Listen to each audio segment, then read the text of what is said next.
Ready, rock and roll? All right, first off, congratulate the Hoosiers women's basketball team on a big win last night. Coach Morin making it to the Sweet 16. Wishing them best of luck Friday against South Carolina. To be the best, you got to beat the best. But I thought it was a great game to watch. I went. Glad I did. Indiana's down 7 in the second half, didn't flinch, just played their game, whittled away, took control. And when the game was on the line, they played with a lot of poise, and the other team kind of made the mistakes that cost you a game. And it's a real credit to Coach and what she's built and kind of their team attitude and their resiliency. But they're a gritty team, and they were fun to watch. So today was our first padded practice. And once we went to the team periods, I thought there was good energy and competition. I think we probably took a little step forward, although when we put the tape on, we'll see enough mistakes to cost you every game you're going to play. But, that's where we are in our first spring, day 3, and we're throwing a lot at these guys. So with that, I'll take questions. Mike is on your left, and Matt.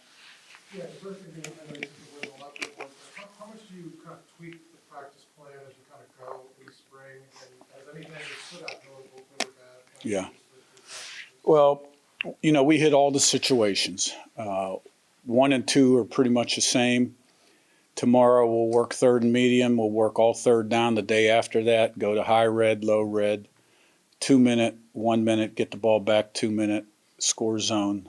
So we hit all the situations.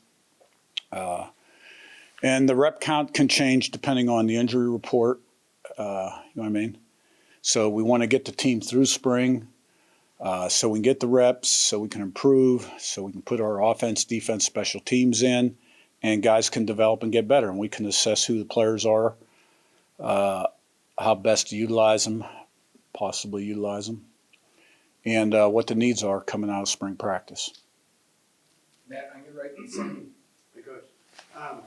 Tight end, you obviously brought in Zach, a guy you know about, productive. Yep. After that, it's kind of a lot of unknowns. What have you seen from that position? I know it's only 3 days in, but Yeah. do you feel like there's enough guys there where you can build the depth that you need behind him?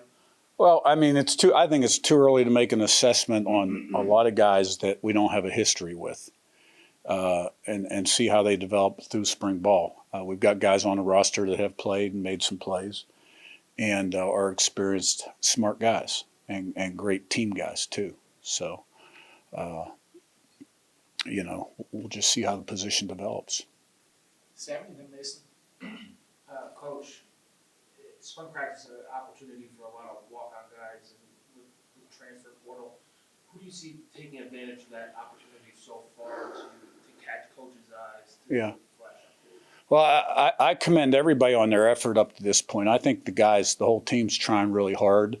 And a lot of guys, like you said, are getting opportunities right now, whether it's because of roster numbers or injuries. And, we want to work 3 groups so that there's a lot of reps out there for guys. And, I've watched the first 2 practices on tape. I haven't watched this one. I'm not disappointed in anybody. Let me put it that way. And probably be unfair for me to single out one guy that's really jumped out. Mason and Seth. Yeah, I wanted to ask kind of about this being an install-heavy period of the spring. You've mentioned that in the past, and then kind of just going off the point where you're talking about wanting to keep the team healthy. How much time do you spend in 11-on-11 at this point versus just 11-on-11, just kind of installing, getting comfort with the offense? Well, I mean, you install in the meetings, and you take it out on the field, and you do a walkthrough. There's a progression to it, and you do team run and 7-on-7 and blitz and team, the 11-on. So. I mean, we're gonna bang. It's a contact sport, right? And but we do everything we can to monitor the rep count to keep guys healthy and try to emphasize practice in the correct way. There's a lot of times when a guy gets injured, and if it's not a non-contact injury to a knee or something, it's because somebody didn't quite do something right. You know what I mean? So we got to make progress. We got a long way to go. I did like the energy at the end of practice. And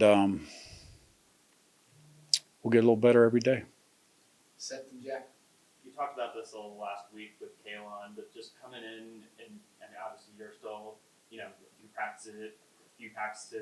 few practices in only, and your guys are still getting used to how you run things. How important has it been to have all the guys you brought with you from in the portal from JMU to kind of, establish and everything with their teammates and know? Yeah, well, football's football. You get what you demand. And we got a lot of smart guys on this team that really want to be good and are willing to pay the price.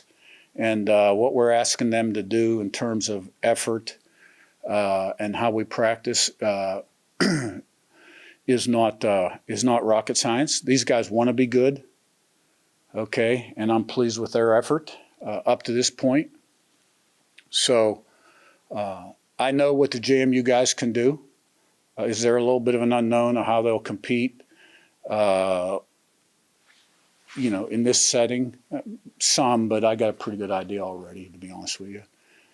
And so we're just looking to get it all in schematically, really. And for the Indiana guys, the guys from Troy, the guys from ODU, the guys from Texas Tech, Wake Forest, North Carolina, it's all new. So there's an adjustment period, right? They're thinking a lot. But last half of spring, you'll see improvement in execution, and then you'll see a big jump in fall camp. Jack and Zahn. Yeah, I noticed Jacob Mangum for ours listed as a defensive lineman and he played linebacker Yeah. this season. What kind of went into that decision? What do you see as a role? Well, we don't run the same defense they ran last year. We are a 4-down base. Our weak side defensive end's called a stud. He's about 70% end, 30% backer. We bulked him up just a hair. We thought he had a skill set where he could be good at that position. That guy's been an all-conference player for us about every year and been All-American a couple times. And he's picked it up well and pleased with his progress. Zahn and Pete. Coach, you've talked about in the past just needing some more maybe help in the secondary. Just as of right now, how do you work with the guys you have and help them get more experience now out on the field?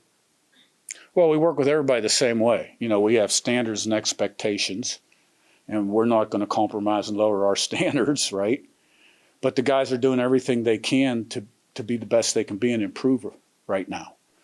So, and I expect us to keep getting better. And, you go into spring sometimes thinking one thing and you come out thinking something different. Because, the tape doesn't lie. And, at the end of spring, we'll see where we're at. Pete, and then we'll wrap with Mike. Coach, just your thoughts on the offensive line again. I know it's early, but how are you seeing that develop? I mean, I think that we're thin, first of all. We've been working 8 guys quite a bit, and then we've got a few others getting reps. We'll get 1 or 2 back hopefully here in the next couple of days. But, I think they're working well together. There's a lot of experience there. Coach Bostad does a good job with those guys. And obviously there's room for improvement like in any other group at this point. But I think it's got the potential to be, one of the strengths of our football team if it develops like I think it will. Mike, last one. Yeah, Cal Camara from JMU, his development, made a big leap last year. Was that because he was coming off injury the year before? Yeah, he stayed healthy. Yeah. This is a guy, the COVID spring, remember when FCS didn't play in the fall and played in the spring? Well, he started as a true freshman for a team that went to the semifinals and with 2 shoulders that needed operated on postseason. And it's all been about staying healthy with him. He's got a lot of ability. He's a good football player. Will it take some adjustment to kind of not have Jalen Green opposite him? I mean, he is pretty talented kind of duo. Well, Jalen was a 1-year starter, that replaced a guy that was all conference and second in the voting for player of the year in the conference on defense, who replaced an All-American.